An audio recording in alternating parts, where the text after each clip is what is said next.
attended this speech. I had the enviable task of being sandwiched between two amazing musical performances, so I wish I had some musical skills to lend, but instead I'll be sharing some research findings. Hope I can keep this as engaging as those other events. So thank you very much to St. Francis University, to the School of Business, to Enactus, and to all of the faculty and staff who so warmly welcomed me here today.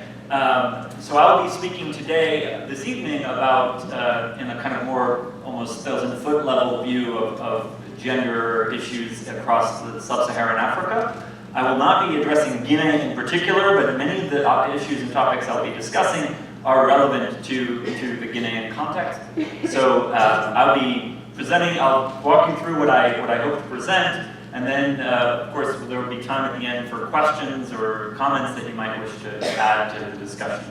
And so I will, just to give you a sense of the outline here, try to talk a bit about why we think women's economic empowerment matters, why I'm here this evening talking with you about it, why I work on these questions.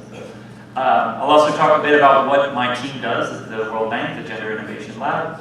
And then I'll be sharing some evidence from rigorous impact evaluations and other research to show you kind of what the gender gaps are, what's the picture across the continent on these topics I'll mention in a moment, and then also what might work to narrow these gaps that we see. So I'll be focusing on what are called the productive economic sectors. So I'm going to be talking mostly about entrepreneurship, agriculture, land and property rights, as well as youth employment issues. Now, keep in mind, of course, there are questions related to health and education that are, of course, very important and germane to this topic, but given the fact that we're economists on my team, we focus really on these economic sectors. And at the end, I'll add some suggestions for universities like St. Francis that are interested in sort of contributing to this agenda. And so I'll just start with a little kind of quiz here, a question, if you will. We're going to play a game called True, False, or Unknowable. And so I'll start just by asking you, is it true, this assertion that women make up 70% of the world's poor? Who thinks, raise your hand if you think this is a true fact. Okay. Who thinks this is false? Okay, how about those who embrace the unknown? Tell us if you think this is unknowable. Okay, just a couple of people. It turns out the unknowables win here. So essentially, we don't know at the individual level who is poor and who is not. This might seem like a kind of outlandish statement, but when economists try to measure poverty, they rely on a per capita expenditure measure that's sort of with the household level. So we can say whether a given household is poor or not. Of course, there are lots of other ways to measure poverty. There are multidimensional indexes, etc. But when it comes to this core measure of monetary poverty, we just don't know within a household whether men are more or less poor than women. So this is actually one of these facts that are out there that we actually don't really know the answer to. How about this one? Women entrepreneurs. This is mostly I'm talking about in sub-Saharan Africa, but this is also relevant for other developing countries. So women entrepreneurs have lower profits on average than men. Is this true or is this false? Or is this unknowable? So let's see, where are the false, who thinks this is false? Got a few hands raised. Okay, so some of you think that the women are more profitable. Who thinks this is true? Okay, and then the unknowable camp, anybody?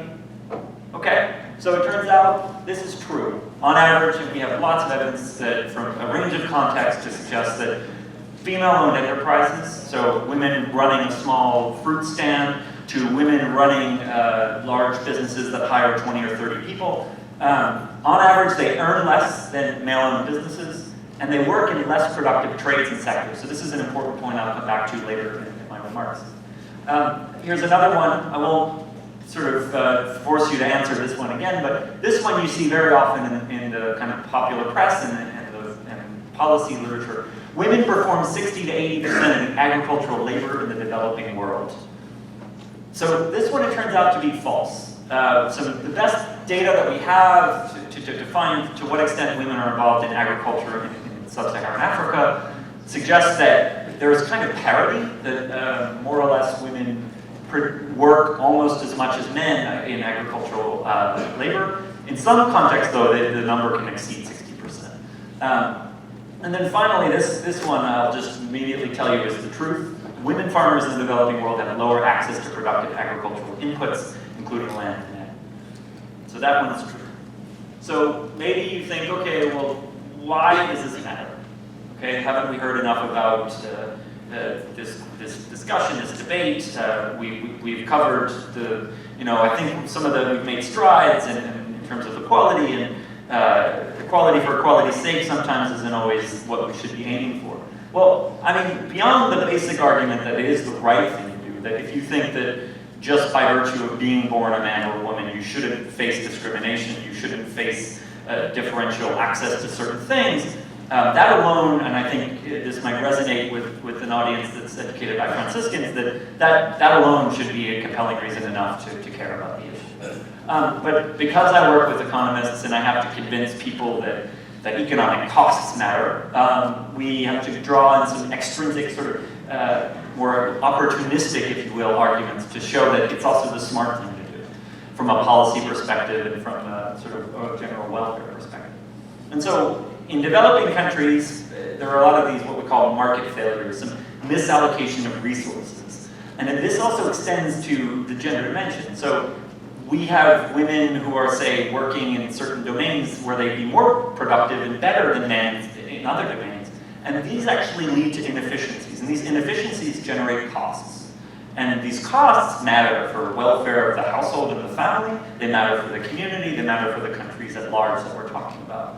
And so just to give you an example from a very carefully designed study in Burkina Faso done by Christopher Udry in 1996, and, he basically showed within the same household, if you have men and women growing the same crop, I believe in this case it's millet, and you compare the farm yields, essentially men were using too many inputs, namely fertilizer and agricultural labor, on their plots, and not enough on the women's plots. So the women and the men were controlling plots in the same household.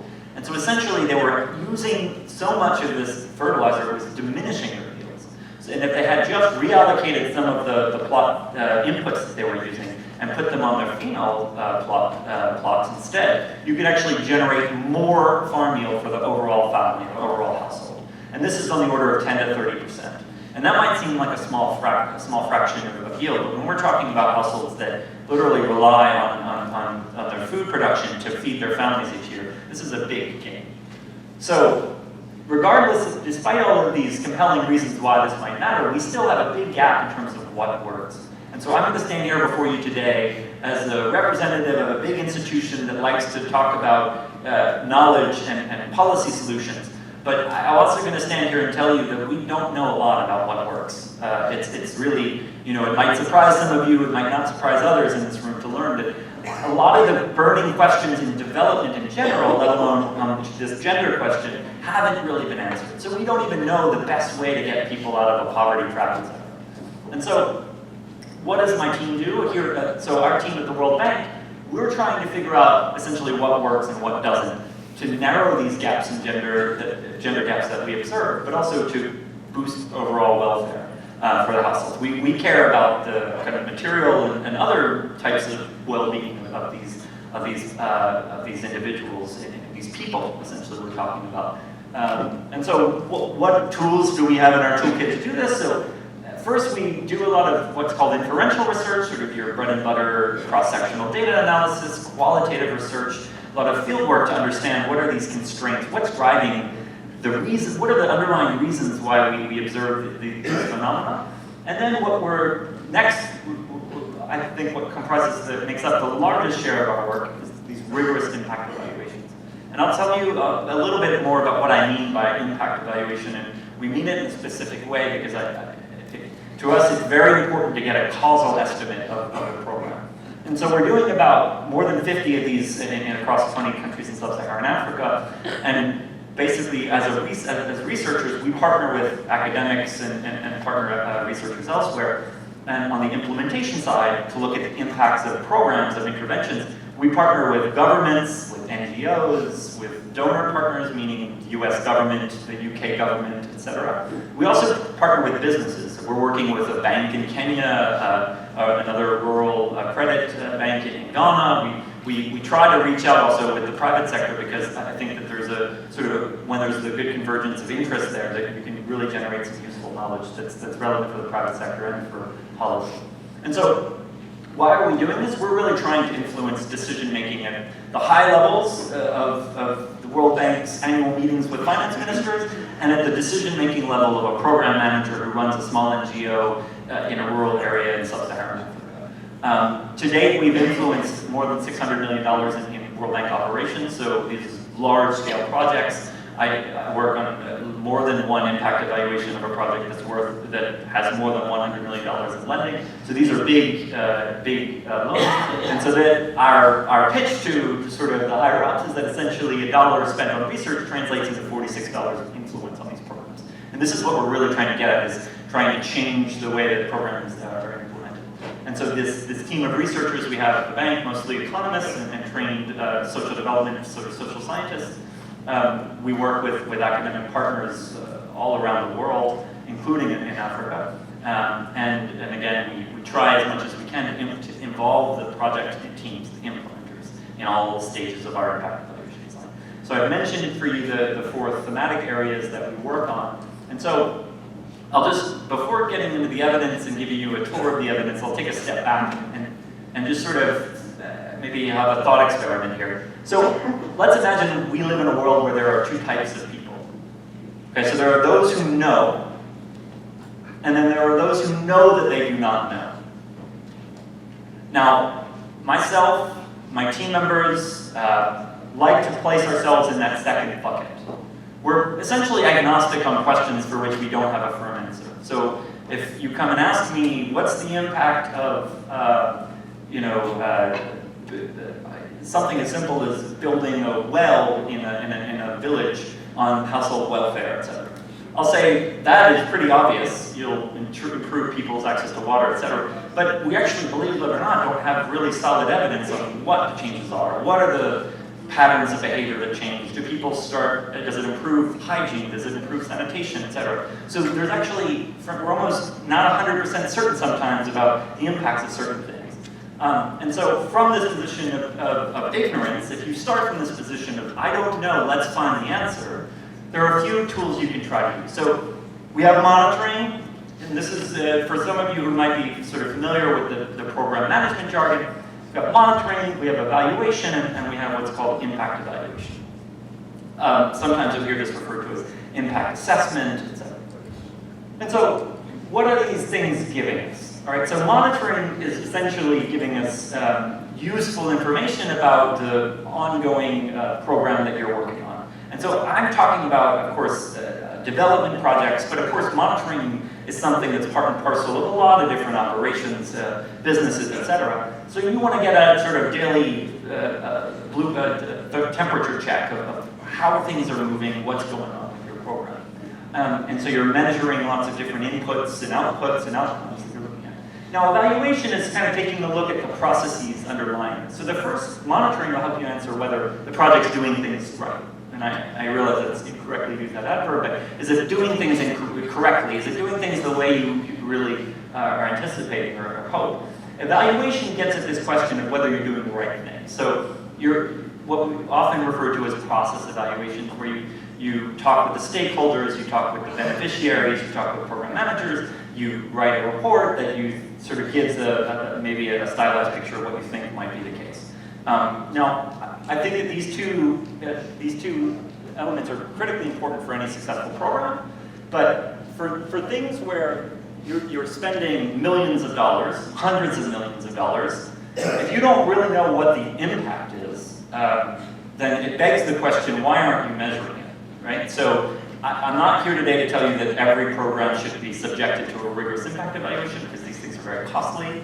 We're talking hundreds of thousands of dollars to do one, but at the same time, if these are big burning questions, if we're pouring lots of money into things, we'd like to know, is this the right investment to make? So impact evaluations give you the difference in outcomes between those who get a program and those who do not. And the key here, the key is to measure this difference and only be able to attribute that to the program and nothing else, no other confounding factors. So for those of you who've ever been exposed to sort of questions of causal inference and statistics, essentially what we're trying to come up with is the best possible comparison group. Now, one that's growing in use in developing economics is actually something that's been borrowed from medical trials, et cetera, which is the randomized control trial, where you randomly pick who gets a program and who doesn't, and you can actually measure the program impacts over time. And that's something that our team actually does a good bit of. And so, now I'm going to give you an overview of what we think is sort of the state of the evidence on these four areas: enterprises, agricultural productivity, land, and youth employment.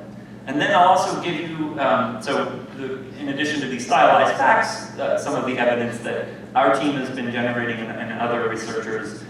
These are all, most of the work that I'm presenting here are from impact evaluations. A couple of them are more cross-sectional data analyses or more correlations rather than causal evidence, but I think they highlight some of the key issues that we're addressing here. And at the end, of course, I'll be talking a bit about the implications for institutions such as the St. Francis University School of Business. And so, let's start with entrepreneurship. I think the business students in the room probably are most keen on discussing this and learning about this stuff. And so, what we know, to the extent that we have good data on these questions, we know that women are very involved in entrepreneurship. Men are as well in sub-Saharan Africa. So, a lot of micro-enterprises running from, as I mentioned earlier, the small fruit stand to tech firms and Legos that are hiring, like at Silicon Valley. So, but we know that women actually have very high participation in entrepreneurship in Africa, higher than any region in the world, actually. And yet, women tend to have smaller, less profitable enterprises, and when compared to men. So that they're literally running. Many of them are running sort of bare bones, small operations, just trying to make enough money to add some income to the household and pay for food for the day. And so this gender gap in profitability is due to a whole host of factors. And no one can tell you exactly which one matters the most, but we know that broadly speaking, there are a lot of demands on women's time. Childcare responsibilities tend to fall more on women in the household, et cetera. So these factors also matter for women's engagement and involvement and time spent in these entrepreneurial sectors. But sectoral choice really matters. Okay, so I'll share with you some findings from work that my colleague Francisco, who actually was one of the people originally who was hoping to make it here today to talk about this work. So Francisco and my colleague Marcus and some others have been looking at this phenomenon that they refer to as crossovers. Okay, so what we mean by crossovers, just to show you, these are the average monthly profits that we've calculated for various types of trades, for various sectors. So if you work in a saloon, it's really not very profitable. $86 a month, which isn't trivial, keep in mind. I mean, for Uganda, this is a sizable amount of money. But you see these trades such as saloons and catering, but they pale in comparison to what you can make in metal fabrication and electricals. So these more sort of higher skilled trades that essentially are very much segregated. We see a huge degree of segregation. So women are involved in these trades that aren't earning much money, and yet we see the men who are working in metal fabrication, electricals, and carpentry are actually making pretty sizable income. Now, when you compare women, whom we refer to as crossovers, so women working in these sectors that I just mentioned, carpentry, electricals, and metalworking, they actually make, statistically, there's no difference between these two amounts. So they basically make as much as men do when they break in. Now, if you really think that the world, in terms of skills and abilities, is pretty much equally divided between women and men, at the margin you could debate about certain tasks that might be really oriented towards a certain sex. But here, I mean, men and women could equally do carpentry work. And it shows that there's scope for more women to work in carpentry than already there are. And which suggests that actually they could make more money and make more for their families as a result.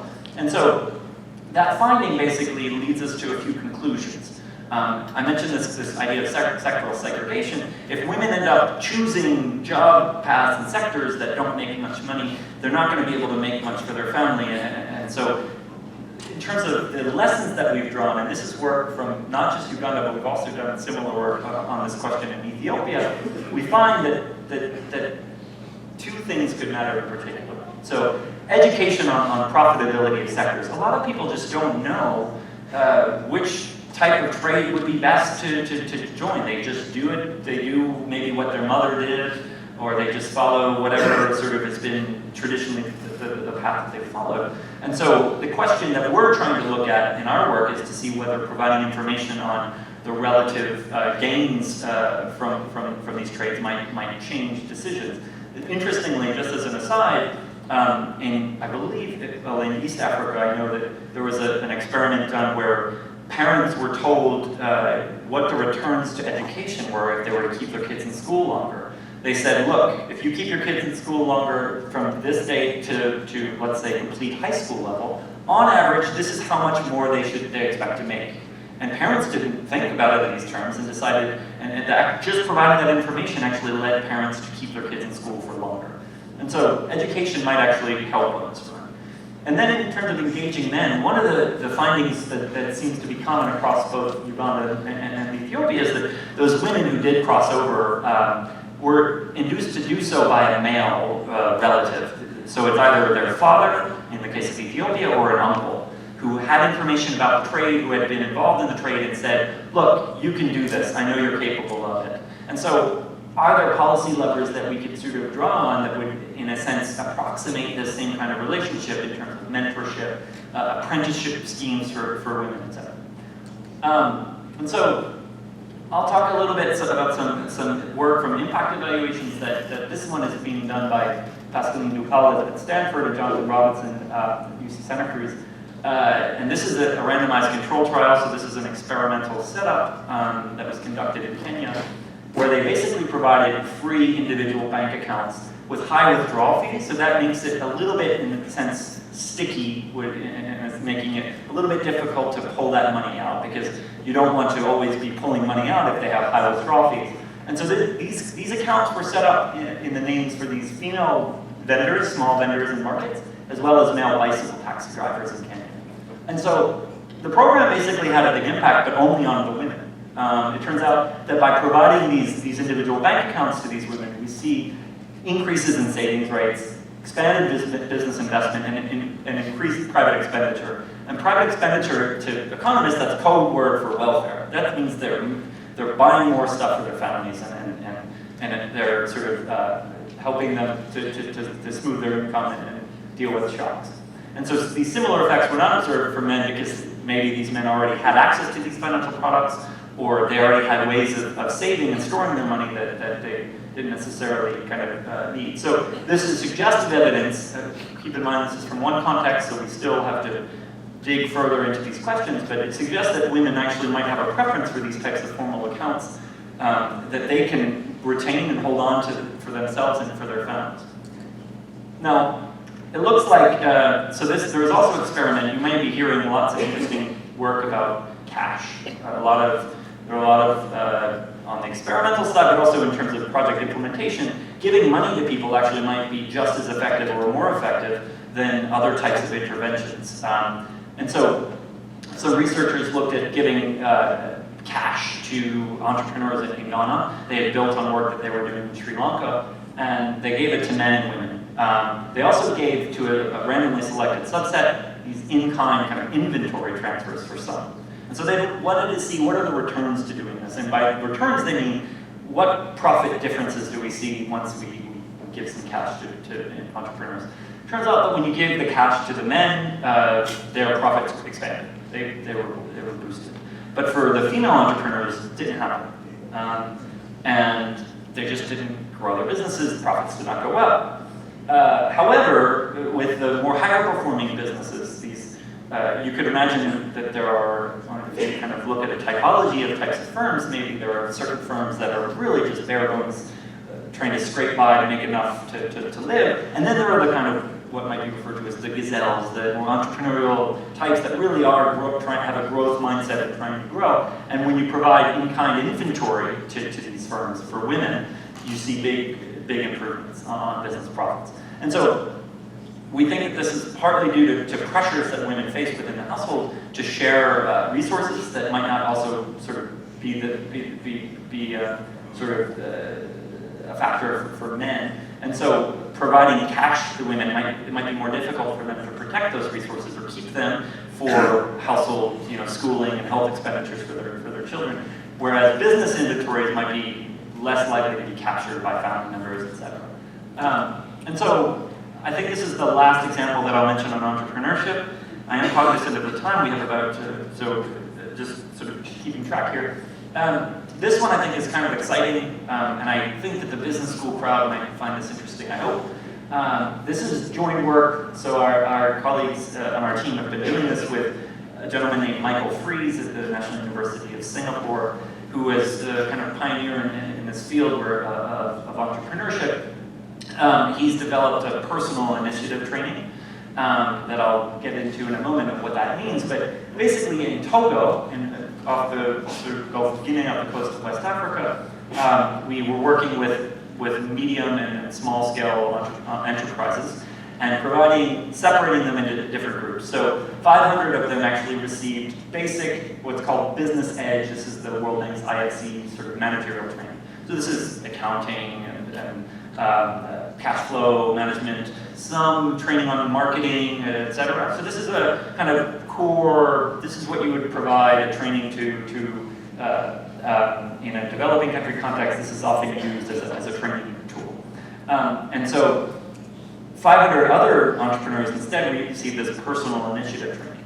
And this personal initiative training didn't address too much in terms of sort of bookkeeping and the tasks that were mentioned in the other training. This one focused on entrepreneurial thinking, growth mindsets, sort of setting goals and trying to achieve them. What do you do in the face of obstacles? How do you sort of have this self-starting behavior? And I mean, to be honest, when I first heard it, I thought, there's no contest.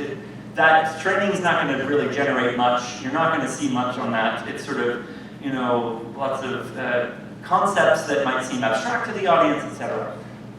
There was an additional group who was served as a comparison group. So they're basically the group that we compare these estimates to.